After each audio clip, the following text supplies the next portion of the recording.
आदाब, मैं हूं मुमताज़ आलम रिजवी और मैं बात करूंगा इस वक्त गाज़ा की और हमास की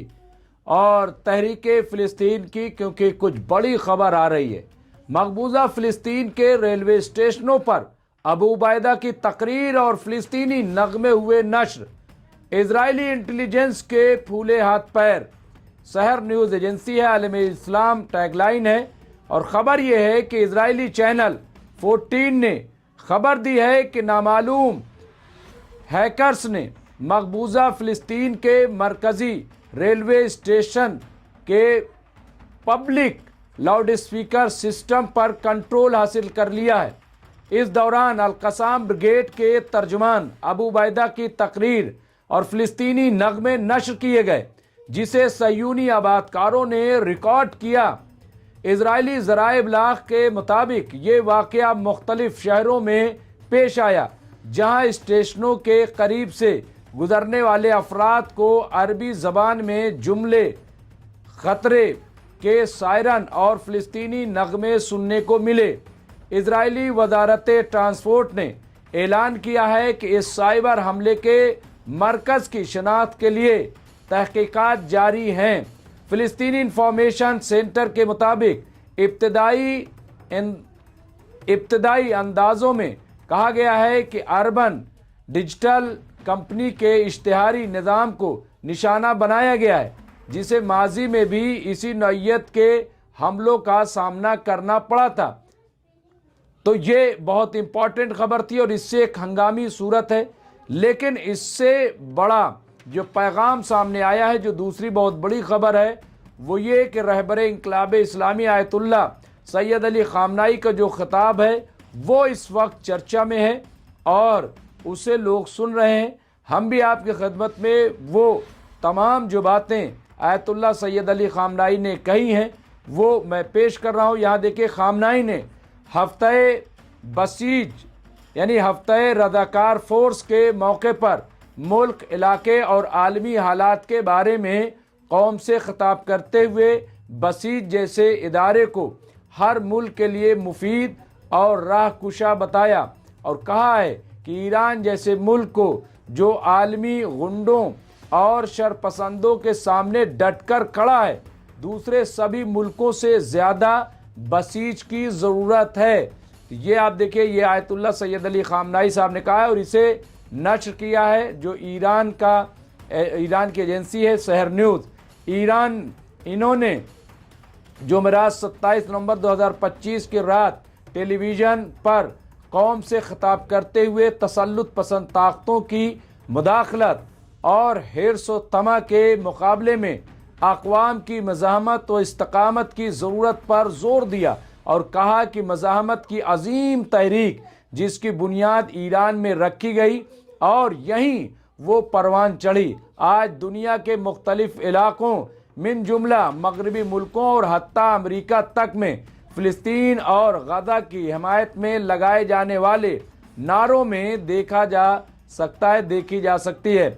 रहबर इंक़िलाब इस्लामी ने ख़ित्ते के हालात की तरफ इशारा करते हुए कहा कि 12 रोज़ा जंग में ईरानी कौम ने यकीनी तौर पर अमरीका को भी और सयूनी हुकूमत को भी धूल चटा दी। उन्होंने ईरान में शैतानत की, लेकिन उन्हें मार पड़ी और वो खाली हाथ लौट गए। वो अपना कोई भी हदफ हासिल नहीं कर सके और ये हकीकी माना में इनके लिए एक शिकस्त थी। तो ये आयतुल्लाह सैयद अली ख़ामनाई ने कहा। उन्होंने मज़ीद कहा,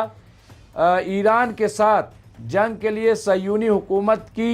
20 साला मनसूबाबंदी की रिपोर्टों की तरफ इशारा करते हुए कहा कि उन्होंने एक ऐसी जंग की मनसूबाबंदी की थी जिसमें वो ईरानी कौम को वरगला कर लोगों को निज़ाम के ख़िलाफ़ जंग के लिए तैयार कर सकें, लेकिन मामला उल्टा पड़ गया और वो इस तरह से नाकाम हुए कि जो लोग निज़ाम से कुछ बातों में इख्तलाफ रखते थे वो भी निज़ाम के साथ आ खड़े हुए और मुल्क में एक उमूमी इत्तेहाद पैदा हो गया। आयतुल्लाह सैयद अली ख़ामनाई ने कहा कि ये भी हकीकत है कि हमें नुकसान हुआ और जंग की फितरत के मुताबिक हमारी कुछ अजीज़ हस्तियां हमसे बिछड़ गईं, लेकिन اسلامی جمہوریہ نے دکھا دیا کہ وہ عزم قوت کا مرکز ہے اور شور و غل سے بے پرواہ ہو کر پوری طاقت سے ڈٹ سکتی ہے اور فیصلہ کر سکتی ہے۔ ساتھ ہی یہ بات بھی واضح ہے کہ ہمیں جو مادی نقصان ہوا اس سے کہیں زیادہ جارے دشمن کو ہوا۔ انہوں نے 12 روزہ جنگ میں امریکہ کو ہونے والے نقصانات کی طرف اشارہ کرتے ہوئے کہا کہ اس جنگ میں امریکہ کو بہت زیادہ نقصان ہوا کیونکہ وہ حملے اور دفاع کے اپنے جدید اور پیش رفتہ ترین ہتھیاروں کو استعمال کرنے کے باوجود ایرانی قوم کو فریب دینے اور اسے اپنے ساتھ ملانے کے اپنے ہدف میں کامیاب نہیں ہوا، بلکہ قوم کا اتحاد مزید مضبوط ہوا اور اس نے امریکہ کو بھی ناکام کر دیا۔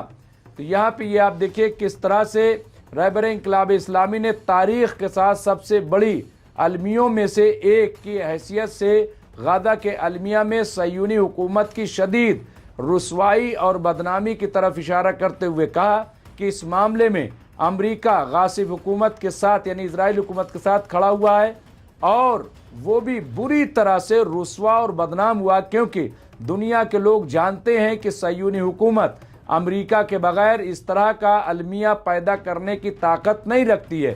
انہوں نے صہیونی حکومت کے وزیر اعظم کو آج کی دنیا کا سب سے نفرت انگیز شخص اور صہیونی سرغناؤں کو دنیا کا سب سے نفرت انگیز تنظیم اور گینگ بتایا اور کہا کہ چونکہ امریکہ ان کے ساتھ کھڑا ہوا ہے اس لیے صہیونیوں کے سلسلے میں پائی جانے والی نفرت اس میں سرایت کر گئی ہے۔